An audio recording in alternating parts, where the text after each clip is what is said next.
자, 오늘 우리 기독교 사회 질서 두 번째는 세 번째인가? 두 번째인가요? 세 번째 같기도 하고 두 번째 같기도 하고. 자, 우리 기독교가 제일 관심을 가져야 할 대상이 누굽니까? 사람입니다. 사람. 기독교는 뭐니 해도 사람에 관심을 가져야 돼요. 이거는 뭐 인본주의하고는 다른 얘기예요. 기독교는 사람에 관심을 가져야 돼요. 왜? 예수님께서 이 땅에 오신 이유가 뭐예요? 사람을 구원하시기 오신 거잖아요. 그러면은 우리 기독교와 우리 교회는 이게 궁극적인 목적이고 이게 달성돼야 될 아주 중요한 영적인 목표예요. 근데 그동안 교회에서는 영혼 구령만 거의 집중해서 영혼 구령. 물론 그건 저도 가장 절대적인 건데 그러나 그것만 관심을 가지는 것이 또 다가 아니에요. 여기서 내가 이제 조심스럽게 잘못하면 이제 사회 복음주의에 또 오해를 할까봐 미리 얘기하지만 이 사회 복음이라는 것은 우리가 정확하게 이 사회 복음이라고 하는 건 뭐냐면 그들은 본질 자체가 이 세상과 인간에 대한 관심이 거의 전부인 거예요. 그리고 그들은 이제 자유주의의 그 영향을 받았기 때문에 이 세상과 이 사회를 좋게 하면 이 세상이 좋아질 것이다.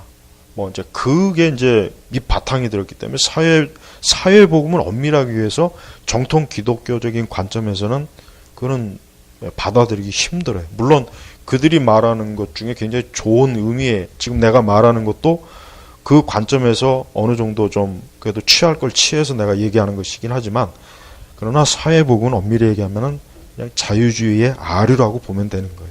그래서 사회복음은 이 세상의 어떤 가난, 질병, 인간의 어떤 구조적인 문제에 대해서 거기에 치중하는 기독교가 이 사회복음이 이제 그쪽 방향으로 가는 겁니다. 그런데 우리가 이제 조심해야 될 것은 이제 그런 자유주의나 어떤 사회복음이 잘못됐다고 해가지고 우리는 오직 영혼 구령만 해야 된다라고 하면은 요게 이제 문제가 되는 거예요. 그게 결코 복음적인 것도 아니고 그게 꼭 성경적인 것도 아니라는 걸 우리가 알아야 돼요. 그래서 왜 우리가 인간은 결국은 봐요. 인간은 어쨌든 간에 하나님의 형상을 결국은 담아 있어요.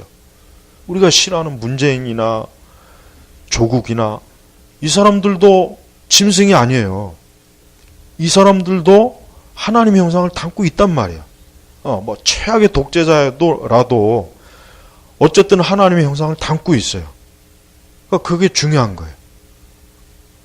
그러니까 기독교라고 하는 것은 이 땅에 있는 어떤 사람이든 간에 가장 기본이 뭐냐면 하나님의 형상을 담고 있다는 것은 이건 불변하는 진리고 이거는 아주 중요한 겁니다. 그래서 기독교가 인간에 대한 관심을 가져야 될 이유가 뭐냐면 사람이 하나님의 형상을 담고 있기 때문에 관심을 가지라는 거예요.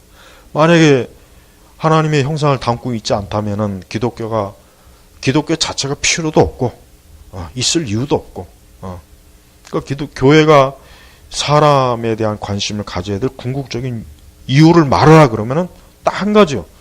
하나님의 형상을 담고 있기 때문에 그래요. 우리 믿는 사람이든 믿지 않는 사람이든 똑같이 어쨌든 하나님의 형상을 담고 있기 때문에 기독교는 사람에 대한 관심을 갖지 않으면은 그건 기독교로서의 아주 굉장히 엄청난 치명적인 잘못을 범하고 있다는 거 알아야 돼요.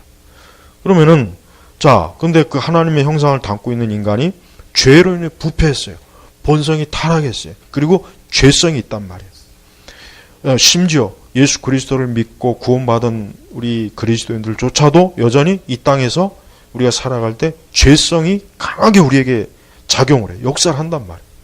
그러니까 더더욱이나 우리 교회는 기독교는 그리스도인들은 사람에 대한 관심을 가지고 사람을 어떻게 하면 인간의 상태를 좀 더 나았게 해야 되겠다라는 그 목적을 우리가 가지고 있어야 되는 거예요.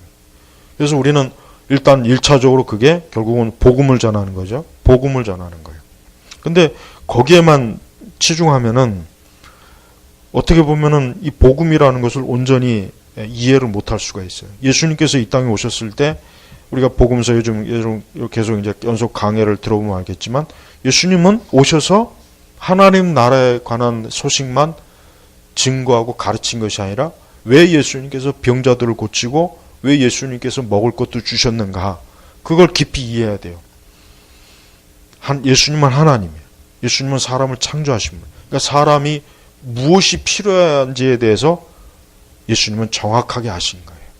그럼 똑같아요. 우리 교회도 마찬가지예요. 우리 교회가 우리가 어떤 뭐 사회복음이나 자유주의자들처럼 환경이니 뭐 어떤 정치적 개선, 우리가 어떤 거기에 막 그냥 몰두해서 우리가 하면 안 되겠고, 중요한 것은 결국 사람을 더 낫게 해야 되는 거예요. 그러니까 교회라고 하는 거, 기독교라고 하는 것은 인간을 더 하나님의 형상을 담고 있으니까 그 인간의 상태를 좀 더 낫게 해주는데 교회가 관심을 가져라.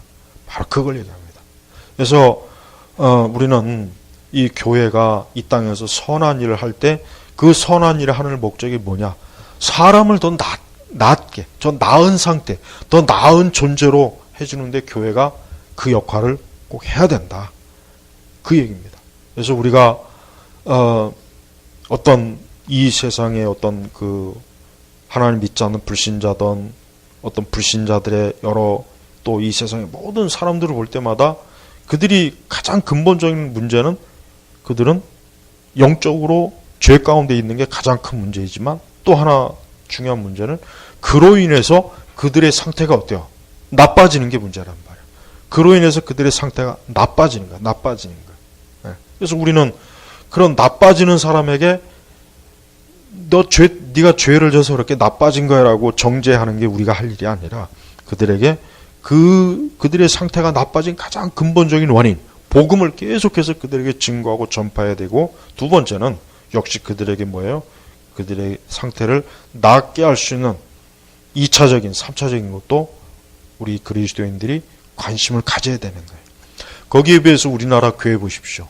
나는 우리나라 교회가, 여러분 우리나라 교회는 80년대 가장 전성기였어요. 80년대가 가장 전성기였다고. 그때는 정말 웬만한 이런 동네 교회도, 이런 교회도 교인이 막 그래도 한 100명 이상은 됐어요. 웬만하면.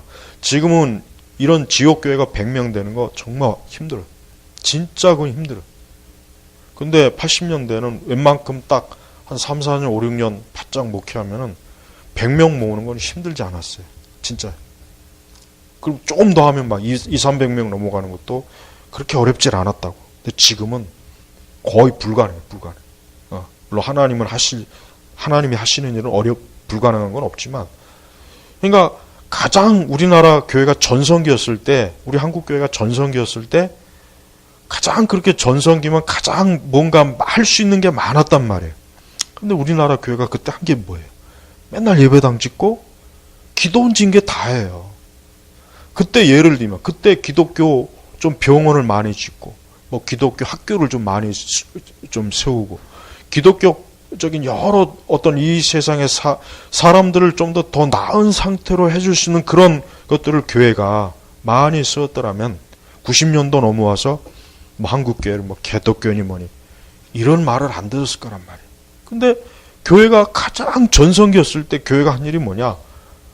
예배당 많이 짓고 그런 기도 많이 짓고 그 다음 또 순서는 뭐예요?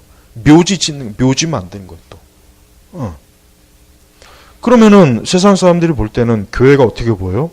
도대체 교회라고 하는 것은 자기네들 예배당 짓고 기도원 짓고 그리고 그 끝은 교회 묘지 만들고 그게 전부냐 이거예요. 그러니까 자꾸 왜 우리 기독교 좌파나 이 세상의 기독교의 좀 비판적인 시각으로 한국 교회가 하는 게 뭐 있냐? 한국 교회가 우리 한국 사회를 한 게 뭐 있냐? 자꾸 이런 얘기를 해요. 사실 물론 우리 한국 교회가 또 그런 말을 듣는 것도 사실은 잘못된 말이에요. 한국 교회는 그래도 나름대로 뭐 예를 들면 가난한 자, 뭐 이제 이렇게 좀 복지. 그래도 우리 한국 교회는 뭐 천주교처럼 저렇게 막 그냥 나팔 불면서 하지 않았을 뿐이지. 그래도 한국 교회는 그래도 음으로 양으로 그래도 그런 부분에 많이 신경을 썼는데 문제는 그게 일시적이란 말이에요. 보다 근원적으로 사람의 상태를 좀 더 좋게 해줄 수 있는 그러한 기관이라 그런 것들을 많이 설립했더라면 내가 확실하게 얘기할 수 있는 것은 절대 90년도 넘어와서 교회가 성장이 하락하지 않고 오히려 어때요? 더 교회가 많이 성장했을 거고, 또 교회가 세상에서 교회가 뭐 한국 사회를 위해서 하는 게 뭐 있냐 이런 말을 사실은 상당히 안 들었을 텐데, 근데 그렇지 않았어. 그러니까 가장 전성기 때 우리 한국 교회가 좀 더 이 한국 사회, 이 대한민국이라고 하는 이 사회에서 우리 한국 사람들, 우리나라 사람들을 상태를 더 좋게 하는 것들을 우리 한국 교회는 신경을 못 썼어요. 그 대신 계속 뭐요? 예수천당 불신주고 해쳤죠. 하지만 그 말이 틀린 말은 아니지만 그 말이 이 세상 사람들이 볼 때는 왠지 공허하게 들린 거예요. 공허하게 들릴 수밖에 없죠. 그래서 내가 안타까운 건 그거예요. 야, 우리 기독교라고 하는 것은 사람에 대한 관심을 가진 가장 이 세상 어떤 종교보다 가장 사람에 대한 가장 깊고 가장 집요하게 관심을 갖는 쪽이 우리 기독교인데, 정작 야, 기독교가 왜 이 사람을 대한 그 부분에 있어서 왜 이렇게 뭔가 엇나간 거.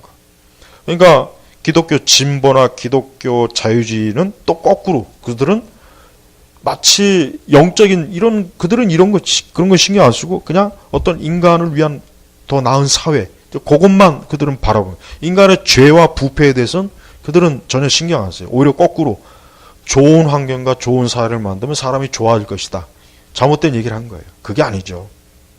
인간의 죄성은 좋은 사회, 좋은 물건, 좋은 옷을 입는다고 사람이 좋아지는 게 아니라 그 본성 자체가 거듭나고 중생해야 좋아지는 거예요. 그러니까 자유주의나 기독교 좌파 사회주의는 그 부분은 완전히 무시해버려요. 그 대신 뭔가 사람의 상태를 더 좋게 해야 된다는 거지만 이걸 관심을 쏟으니까 첫 단추가 잘못 끼었던 거예요. 근데 우리 다른 한쪽 보수적인 기독교는 첫 단추는 잘 이해하는데 두 번째 단추는 아예 낄 생각을 안 해요. 아예 관심이 없어요. 이게 문제란 말이에요. 내가 왜 이 시리즈를 하는 이유냐, 뭐냐면, 우리가 복음에 관심을 갖고, 우리가 영혼 구령과, 우리가 천국과, 그런 거, 그건 당연한, 그건 첫 단추예요, 첫 단추. 이 첫 단추를 무시하면 안 돼. 그러나, 두 번째 단추도 있다, 이거, 두 번째. 우리 기독교 역사를 보면, 병원이 어디서 만들어요? 교회가 만든 거. 교회가 만든 거.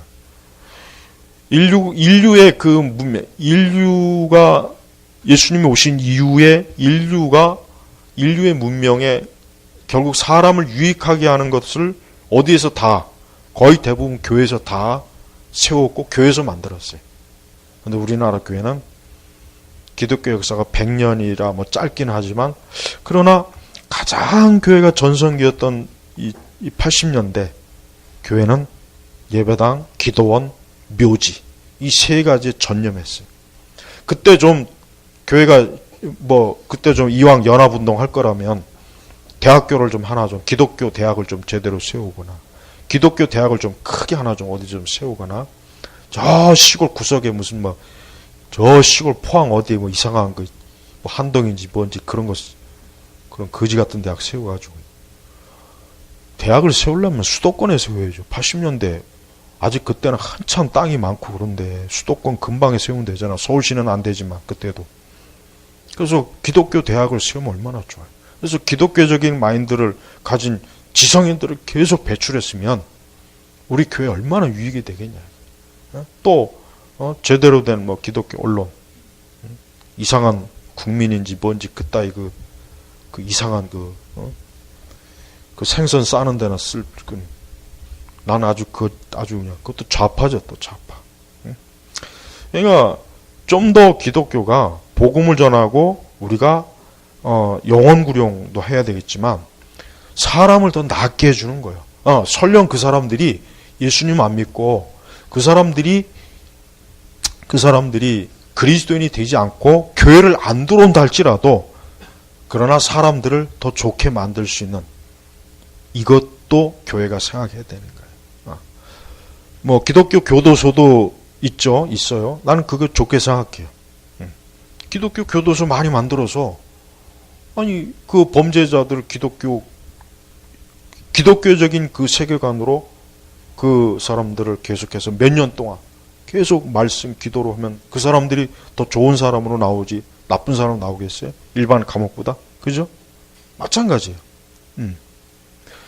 그래서 하나님은 우리 교회가 우리 그리스도인들이 인간의 존엄성이나 존중함을 절대 잊지 말아야 된다는 것을 성경은 부지런히 가르치는 거예요.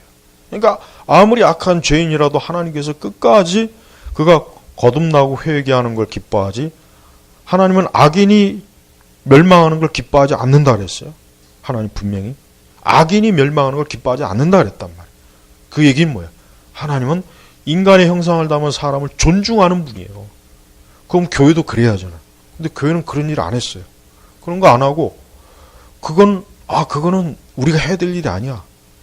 그럼 그거를 세상과 이 사회가 맡겨버리면은 그들은 절대 이 복음의 빛을 쬐질 못하는 거예요. 그러니까 교회는 이 복음의 빛이 직접적으로 받아서 그들이 구원받고 영생을 얻고 그리스도인이 되는 것도 중요하지만 복음의 빛을 곁에서라도 계속 찧어서 사람들이 어때요? 일반 은총 관점으로도 좋은 사람이 되도록 자꾸 만들어줘야 되는 거예요. 좋은 사람. 거기에 비해서 어때요? 우리나라 교회는 전혀 그거 못했습니다. 전혀 못했습니다. 전혀. 그러니까 90년도 넘어오니까 교회가 어때요? 팍 주저앉잖아요. 그냥 막 휘청휘청거리고, 또 한국 사회는 막 갑자기 막 반기독교적인 여론을 막 몰아대고, 그게 다 원인이 있는 거나 막 그냥 무조건 그거를 또 좌파들 때문에 그렇게 얘기하면 안 돼요. 다 원인이 있는 거예요.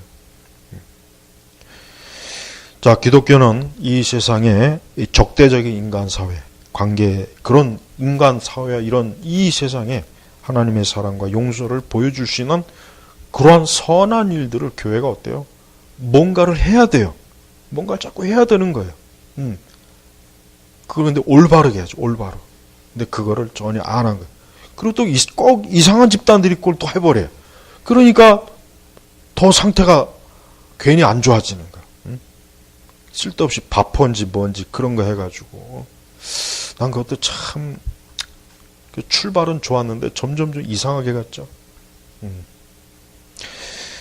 자, 우리 한국 사회는 어느 세상 어디나 마찬가지지만, 자, 우리 같은 경우, 지금 같은 경우 뭐 범죄자, 이방인, 외국인, 안락사, 사형제, 그다음에 그냥 점점 가정이 해체되고, 그로 인해서 파생되는 문제들이 너무 많아요. 이런 것들을 우리 한국 교회가 좀 더 빨리 인식을 해서 좀 더 우리 교회가 복음의 빛을 더 저들에게 비춰주면, 그러면 그 복음의 빛을 받은 가운데서 나중에 복음으로 들어올 수 있는 여지가 많이 있는 거예요. 많이 있단 말이에요. 근데 안타깝지만 그게 없어요. 예수님은 교회가 온 천하에 다니면서 복음을 전하라 그랬어요.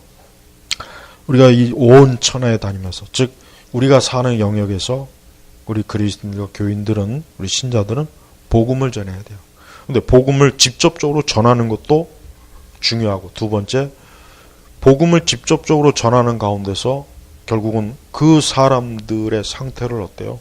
온전하게 해주는 것도 우리가 교회가 관심을 가지고 해야 되는데, 그게 안 돼서 교회가 점점 고립된 섬처럼 되는 거예요. 섬처럼. 네. 거기에 비해서 로마 천주교는 잘못된 것이지만 그들은 이러한 전략을 효과적으로 썼어요. 그러니까 천주교의 영향력이 더 강한 이유가 더 강해요. 네, 더 강했단 말이에요. 우리가 훨씬 더 많은 일을 해도 저쪽이 더 많은 일을 한 것처럼 사람들이 봐요. 세상이 봐요. 이거 참 이것도 문제란 말이에요. 그래서 여러분, 오늘은 두 번째, 기독교와 인간의 존엄성. 교회는 인간의 존엄성을 절대 놓치면 안 됩니다. 인간은 존엄해요. 왜? 하나님의 형상을 다녔기 때문에, 존엄하기 때문에 우리 기독교는 인간을 존중하는 거예요. 그래서 기독교가 왕성하면 인권은 자연스레 자리 잡는 거고, 인간을 해롭게 하는 것들은 자연적으로 사라지게 돼 있어요. 그냥 노예 무역이 왜 노예 무역이 사라진 게 왜 그렇습니까? 한 사람의 그리스도인이 한두 사람의 그리스도인이 하나님의 형상을 담은 사람이 어떻게 저렇게 같은 인간에게 노예 취급을 받느냐.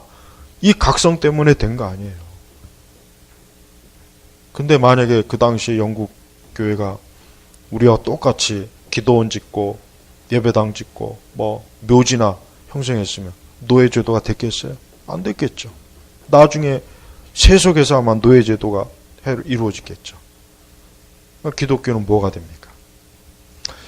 우리나라 교회는 두 가지 지금 재앙이 있어요. 첫째, 복음도 무너졌고, 두 번째, 이 사회의 선한 빛도 더 이상 비추지 못해요. 지금 이런 상태입니다. 그러니까 이제라도 좀 우리 기독교가 더 나은 인간과 더 나은 사람을 만들기 위한 이래도 교회가 관심을 가져야 된다. 예, 이겁니다. 그래서 기독교는 절대 인간이 죽든지 살든지 너희들 알아서 해라. 우리는 그냥 예수님만 증거하면 된다. 이러면 안 된다는 거. 이러면 안 된다는 거.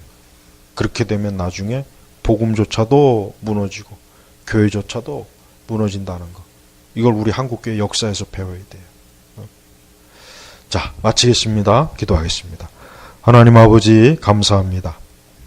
우리 교회, 우리 기독교회가 이 복음이라고 하는 이 엄청난 빛을 이 사람들에게 가져다 주고 보여줄 때 또 역시 그 복음의 빛을 조금이라도 옆에서 곁에서 그 빛을 쬐을 수 있는 더 많은 그러한 일들이 우리 한국교회에서 이제부터는 좀 많이 일어날 수 있도록 역사옵소서. 간절히 기도하며 예수님의 이름으로 기도 올렸습니다. 아멘.